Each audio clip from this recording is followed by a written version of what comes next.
Number 52، اپنے مخلص ساتھیوں کو دیکھ کر مسکرانا۔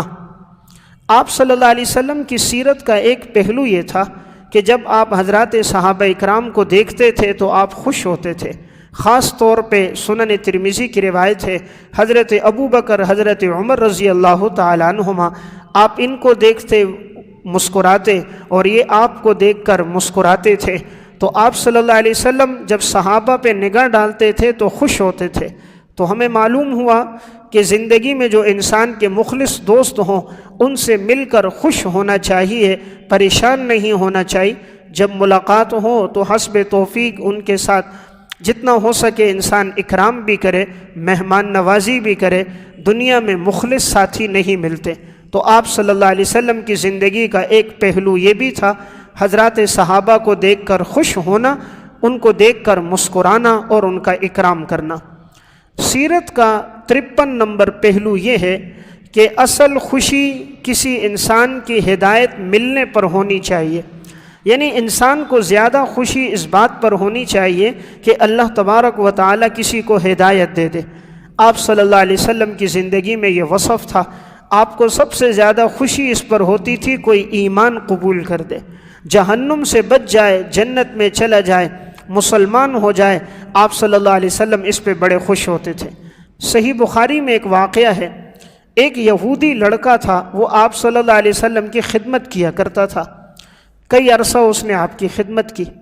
جب وہ بیمار ہو گیا، آپ صلی اللہ علیہ وسلم کو پتہ چلا تو رسول اللہ صلی اللہ علیہ وسلم اس کی عیادت کے لیے گئے۔ اس یہودی بچے کے گھر پہنچے تو وہ بستر پہ لیٹا ہوا تھا۔ آپ صلی اللہ علیہ وسلم اس کے ایک جانب بیٹھ گئے۔ آپ نے اس کی طرف دیکھا اور قریب میں اس کا والد بھی بیٹھا ہوا تھا، وہ بھی غیر مسلم یہودی تھا۔ رسول اللہ صلی اللہ علیہ وسلم نے اس کی حالت دیکھی تو آپ کو پتہ چل گیا کہ یہ مرض الموت میں ہے، شاید اس بیماری میں اس لڑکے کا انتقال ہو جائے۔ تو آپ صلی اللہ علیہ وسلم نے اس لڑکے کو مخاطب کر کے کہا کہ بیٹا کلمہ پڑھو، اشہد ان لا الہ الا اللہ۔ آپ کی خواہش تھی کہ یہ میری خدمت کرتا رہا تو یہ دنیا سے جائے، ایمان کی حالت میں جائے، اس لیے آپ عیادت کے لیے آئے۔ تو آپ نے کہا بیٹا پڑھو کلمہ۔ تو جب آپ نے یہ جملہ کہا تو وہ اپنے والد کو دیکھنے لگا کہ میں کلمہ پڑھوں یا نہ پڑھوں۔ تو اس کے والد نے یہ جملہ کہا، اطیع ابا القاسم صلی اللہ علیہ وسلم، ابو القاسم صلی اللہ علیہ وسلم کی اطاعت کرو، جیسے کہہ رہے ہیں ویسے کرو۔ تو اس لڑکے نے کلمہ پڑھا اور کلمہ پڑھنے کے کچھ دیر کے بعد اس کا انتقال ہو گیا۔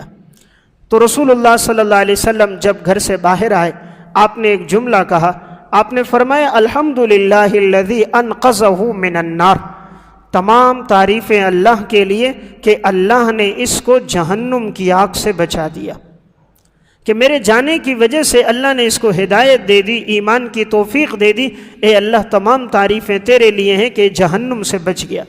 معلوم ہوا انسان کو زیادہ خوشی دولت ملنے پر نہیں ہونی چاہیے، زیادہ خوشی عہدے پر، مال پر، جائیداد پر نہیں ہونی چاہیے۔ مسلمان کو خوشی دوسرے انسان کی ہدایت پر ہونی چاہیے، کہ اگر ایک بے نمازی تھا اور آپ کی دعوت سے وہ نماز پہ آ گیا، گناہ کی زندگی میں تھا، آپ کی دعوت سے وہ نیکی کی زندگی میں آ گیا، اصل خوشی کی یہ بات ہے۔ اور ہم خوش اس سے ہوتے ہیں اگر کوئی ہمیں کھانے کی دعوت دے، کوئی اکرام کرے، ہمارا مالی اکرام کرے، ہم اس پہ خوش ہوتے ہیں۔ مسلمان کو زیادہ خوشی ہدایت پر ہونی چاہیے۔ بسا اوقات کوئی ایک جملہ کسی کی ہدایت کا ذریعہ بن جاتا ہے۔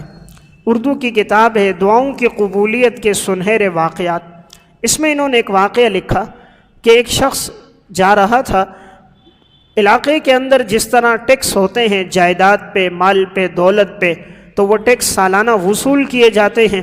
اس شخص کے اوپر بھی ٹیکس تھا۔ تو اب جو ٹیکس وصول کرنے والا تھا اس نے اس سے کہا بھئی تمہارے اوپر ٹیکس موجود ہے، تو ایک جملہ کہا حساب دو، مجھے حساب دو اپنی دولت کا، اپنے مال کا، جائیداد کا، کہ تمہارے اوپر جو ٹیکس بنتا ہے وہ ٹیکس مجھے دو۔ اس شخص نے یہ جو جملہ سنا کہ حساب دو، اس نے آگے سے کہا الحساب یوم الحساب، حساب تو قیامت کے دن حساب ہوگا، حساب تو قیامت کے دن حساب ہوگا۔ بس یہ جملہ کہا اور کہنے کے بعد جو ٹیکس بنتا تھا حساب کر کے وہ دے دیا۔ اب یہ جو ٹیکس وصول کرنے والا تھا اس کی زندگی گناہوں میں گزرتی تھی، حرام میں گزرتی تھی، لیکن یہ جملہ اس کے دل و دماغ پہ لگ گیا کہ حساب تو قیامت کے دن ہر انسان نے دینا۔ اب یہ جب گھر آیا رات کو سونے لگا تو یہ جملہ بار بار دل و دماغ میں آنے لگا، قیامت کے دن حساب دینا ہے، قیامت کے دن حساب دینا ہے۔ یہی جملہ اس کی ہدایت کا ذریعہ بن گیا۔ کافی عرصے کے بعد ایک دن یہی شخص مسجد میں نماز پڑھ رہا ہے، تو اس نے اس کو دیکھا جس نے یہ جملہ کہا تھا قیامت کے دن حساب دینا ہے، تو یہ اس کے پاس گیا اور کہا تو نے مجھے پہچانا؟ کہا نہیں پہچانا۔ تو اس کے چہرے پر گھنی داڑھی تھی اور زندگی میں تبدیلی آ گئی تھی، تو یہ نہ پہچان سکا۔ کہا میں وہی شخص ہوں جس کو تو نے کہا تھا قیامت کے دن حساب دینا ہے۔ بس یہی جملہ میری ہدایت کا ذریعہ بن گیا اور میں نے گناہوں کی زندگی سے توبہ کر دی۔ تو بسا اوقات لمبی چوڑی تقریر نہیں ہوتی، دل سے نکلنے والا ایک جملہ دوسرے کی ہدایت کا ذریعہ بن جاتا ہے۔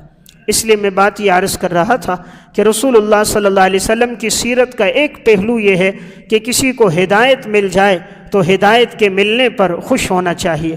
اس لیے آپ صلی اللہ علیہ وسلم نے حضرت علی رضی اللہ تعالیٰ عنہ سے فرمایا اگر تم سرخ اونٹ اللہ کے راستے میں دے دو، اس سے بہتر ہے کہ تمہاری وجہ سے اللہ کسی کو ہدایت دے دے۔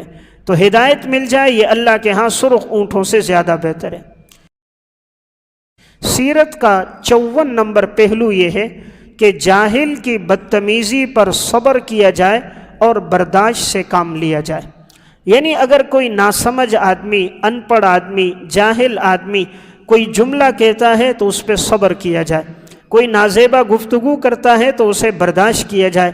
ہمیں اس کی مثال صحیح بخاری کی اس روایت میں ملتی ہے۔ حضرت انس بن مالک رضی اللہ تعالیٰ عنہ فرماتے ہیں کہ رسول اللہ صلی اللہ علیہ وسلم ایک جگہ سے گزر رہے تھے، اچانک پیچھے سے ایک دیہاتی شخص آیا۔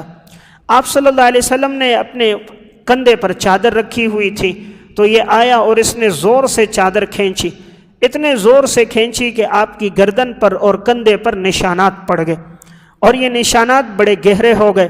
اور آپ نے جب اس کی طرف دیکھا تو کچھ نہ کہا، مسکرانے لگ گئے۔ پوچھا بھائی کیا ہوا تجھے؟ کہا کہ اللہ نے جو آپ کو مال اور دولت دی ہے اس میں میرا بھی حصہ نکالو، مال غنیمت میں میرا بھی حصہ رکھو، جو غنیمتیں آپ کو ملی ہیں۔ تو آپ نے فرمایا اس کو بھی غنیمت میں حصہ دے دو۔ تو دیکھیں آپ کی زندگی کا وصف، ایک جاہل آدمی، ناسمجھ آدمی کتنی بدتمیزی اور بد اخلاقی سے پیش آتا ہے، لیکن آپ صلی اللہ علیہ وسلم مسکرا کر اسے ٹال دیتے ہیں، اور برائی کا بدلہ برائی سے نہیں دیتے بلکہ برائی کا بدلہ اچھائی سے دیتے ہیں، اور الٹا اس کے ساتھ تعاون بھی کرتے ہیں۔